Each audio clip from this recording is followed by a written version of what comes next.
So for today's video, I'm going to teach you on how to add Alpha Network on your Trust wallet. So here's the step-by-step guide how to do it. So first, you need to open your Trust wallet application on your mobile device, and after that, you need to log in using your credentials for you to able to access your account. And once you're in, your wallet should look like this.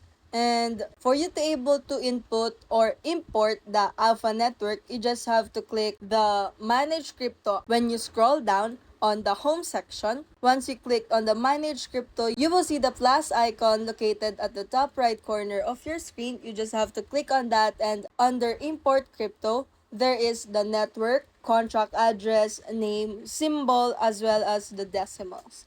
So, you just have to put or choose the right network, whether it is on the Ethereum or BNB Smart Chain, and paste the contract or wallet address if it is already available.